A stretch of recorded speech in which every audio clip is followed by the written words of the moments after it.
There's one critical piece of your social impact strategy that you have to get right. But we see so many social impact brands miss the mark on this important element. And when they don't get this part right, it holds every facet of their growth and progress back. We've seen it block and hinder revenue and fundraising. We've seen it create massive inefficiencies and reduce capacity. We've seen it negatively impact engagement, growth, and culture. So getting this right is really non-negotiable. Once you look at the sector through this lens, you'll begin to see how important it is to get this element of your strategy right. And you'll start to see how the top social impact brands all get this part right, even if they do it in wildly different ways. And look, there's no silver bullet approach that you can copy and paste for your organization, and I don't want to pretend that getting this part right is easy. But this key insight does work for any social impact brand, regardless of your size, funding, or focus area. And when you do get it right, it can be the difference between slow, incremental progress and massive, transformative change for your organization and your mission. So what is this one key thing? It's your social impact niche. Owning a social impact niche is a fundamental piece of your broader strategic plan and approach. And in this episode, we'll break down the key ingredients to defining a social impact niche for your organization, real-world examples of 3 different social impact brands that have nailed their niche and how it's helped them supercharge their growth and success, and key tips that you can use to define and own a niche for your own social impact mission. Let's get to it.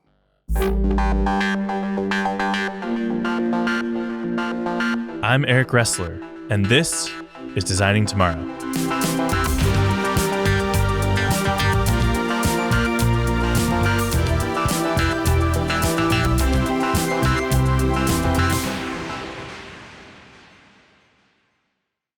Why is it that so many social impact brands fail to define and own a clear niche in the first place?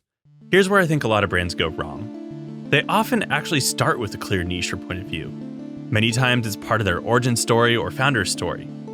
They identify a unique problem and have a unique approach or solution to that problem. And they're able to grow the organization out of its early stage and get some traction. They're seeing some initial success, getting feedback from their community, learning, and experimenting.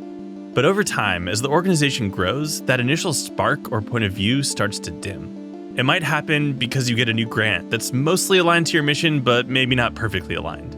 So you spin up a new program or small team to fulfill that grant. Or maybe the more you do your work, the more you see how it connects to larger systemic issues. And so you start to build more programs or products to address the broader problem. Or maybe you're caught in a position where you need to grow revenue and hitting a ceiling there. So you move into nearby categories or launch new services in hopes of creating growth and opportunities. But if these strategic shifts aren't supported by a newly defined niche strategy, they can muddy the clarity of purpose and mission for your brand. The true power of defining a social impact niche is that it creates a meaningful distinction between you and other organizations in your broader social impact ecosystem. And this distinction is what sets you apart. So you stand out in a way that earns attention, builds curiosity, and sets you up for deeper engagement, support, and success in all aspects of your work.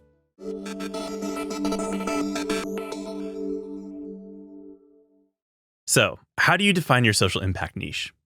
There's no master recipe for creating your niche, but there are a few important ingredients that you can consider. Number 1, your audience. Who exactly do you help and who do you not help? Number 2, your unique strengths. What specific skills or value can you bring to the world better than anyone else? Number 3, your differentiators. What do you do differently than similar organizations in your social impact category?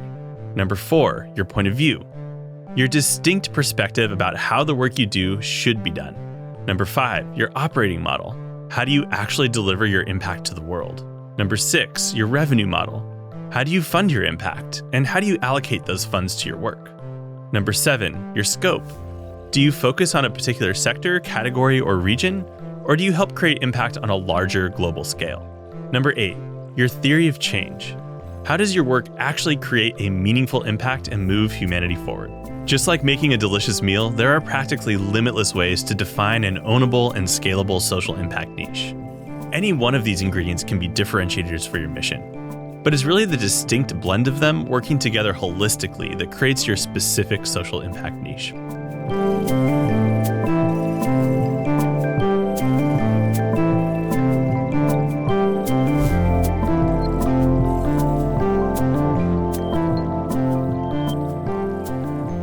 Now that we've covered the key ingredients you can use to define your niche, let's explore a few real-world examples of social impact brands that have used their niche to supercharge their mission.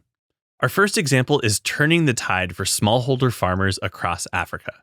And it's a perfect case study for why getting the right mix of ingredients is so important when defining your niche. With a unique blend of innovation, sustainability, and a laser-focused mission, they've managed to double incomes, massively improve sustainability in farming, and boost food security. And their work also helps fight larger systemic issues like climate change and financial instability. They've impacted over 4 million farmers worldwide. And the farmers they serve increase their harvests by 25% and their profits by 45% on the same plot of land compared to non-participating farmers. And the name of this organization is 1 Acre Fund. So how does 1 Acre Fund's niche strategy help power their success? Let's examine this through the lens of the niche ingredients we covered earlier. Although 1 Acre Fund uses many ingredients to define their niche, there are 3 that really stand out. The first ingredient they leverage powerfully is their audience. 1 Acre Fund primarily assists smallholder farmers in Africa, focusing on those who face financial and environmental challenges.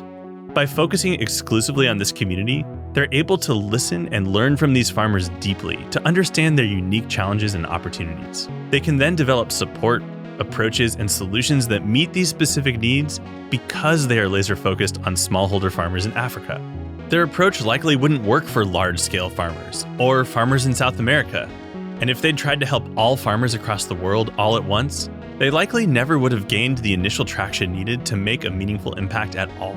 Helping a smaller niche community, but deeply, authentically helping them, can often create significantly more overall impact than helping a larger group, but not really helping them all that much. The second key ingredient they leverage is their operating and revenue model. Unlike many organizations that might offer singular forms of support, 1 Acre Fund's model addresses the entire farming lifecycle. This holistic approach ensures that farmers receive the support they need to succeed, from farm supplies and training to financing and insurance and last-mile delivery. 1 Acre Fund's model is funded through a combination of donor support and revenue generated from the sale of products and other services. And this hybrid model allows for sustainability and scale for their own revenue. These funds are then allocated directly back into the programs and services to reach more farmers and improve and scale their offerings. The third, and possibly the most important ingredient in their niche, is their point of view. There are many other agriculture-focused nonprofits across the globe, but 1 Acre Fund has a distinct point of view that investing in small-scale farms in Africa is the best way to improve sustainability in farming and boost food security. Rather than simply providing handouts or relief to farmers in need, they believe it's better to invest in them directly and empower them to increase their own yields and grow their own profits. This view is distinct to their organization. You can see how these 3 ingredients work together in a powerful, synergistic way to help 1 Acre Farm stand out from other nonprofits in their broader category of sustainable agriculture. Our second example combines 2 ingredients you might not think go well together, like pickles on a peanut butter sandwich. Try it. This nonprofit, based in Brooklyn, New York, is transforming the STEM field by empowering girls of color with the know-how, experience, and confidence they need to dream big in STEM. But the way that they're doing this work is what really stands out, because they're delivering their STEM programs and education through the joy and flow of dance. Their name? STEM from Dance. Ingredient 1, a unique point of view. STEM from Dance believes that dance creates a warm, joyful atmosphere that builds sisterhoods, fosters connections, lowers doubt, and makes for a STEM environment that is encouraging and inviting. Can you think of another STEM-focused organization that views their work this way? I can't. Building on this point of view, their second ingredient comes in with a specific audience. STEM from Dance focuses on helping girls of color, who are traditionally underrepresented in the STEM field. Only 29% of people employed in STEM fields are women, while Black, Indigenous, Hispanic, and Latina women make up just 4%. Their third key ingredient is their operating model.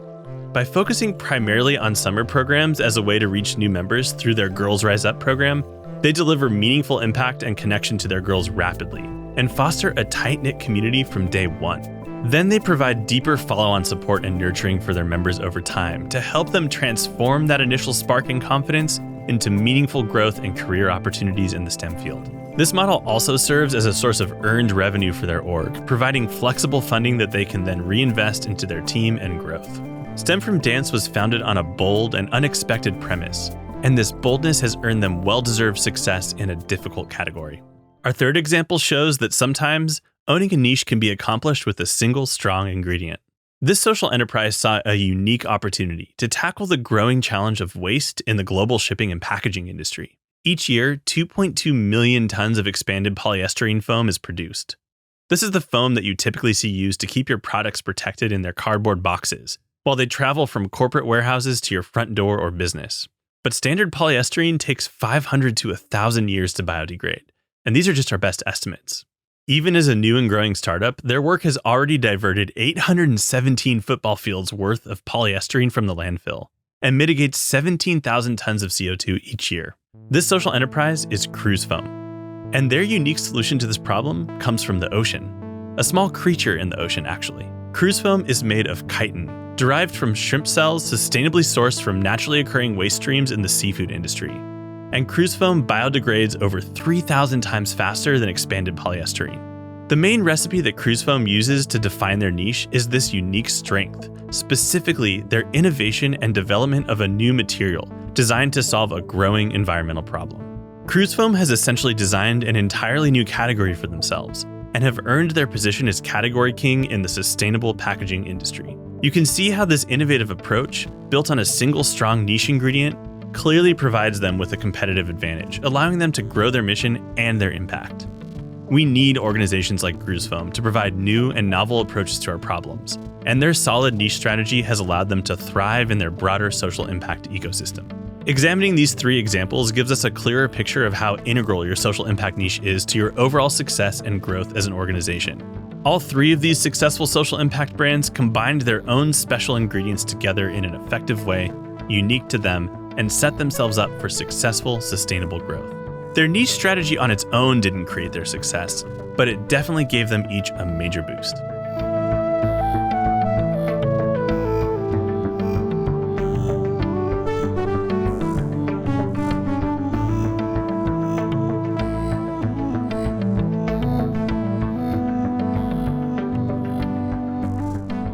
We've outlined the key ingredients for defining your social impact niche and looked at how three very different social impact organizations have captured a niche to build their brands.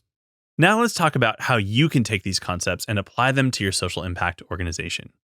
Here's a few key tips to get you started. Start with the ingredients. The key ingredients we outlined earlier in this episode are a great starting point for defining your niche.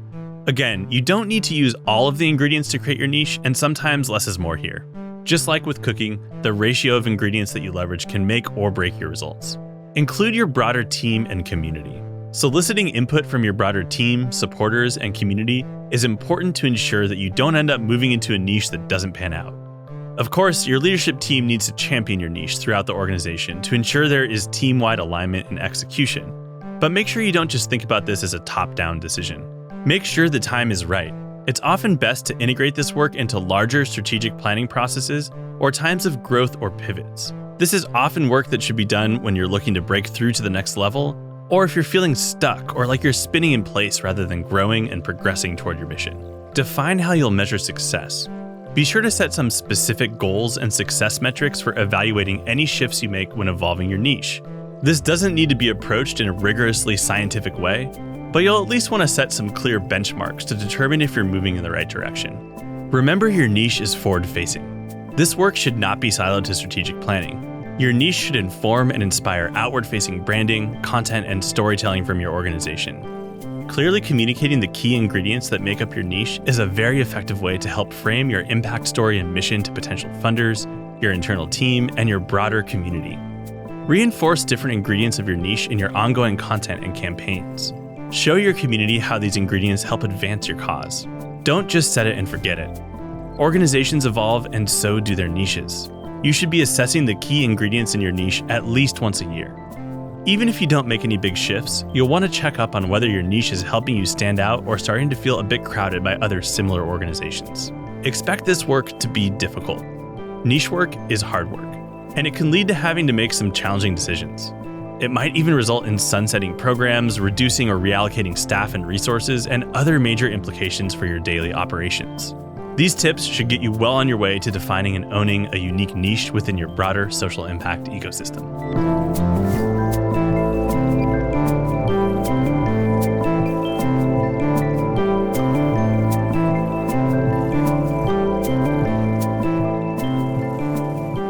Today, we explored how defining and owning a social impact niche can multiply your impact and power your growth. Defining your audience, your unique strengths and differentiators, your point of view, your operating and revenue model, your scope, and your theory of change give you a solid foundation of ingredients you can combine to create your own unique niche recipe.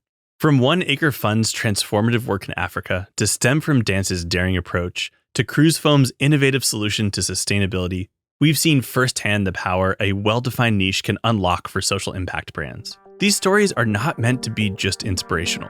They're a call to action. They challenge us to look deeply at our own missions, to refine our focus, and to boldly claim our own space in the broader social impact ecosystem. Because when we focus on what we do best, there's no limit to the impact we can create.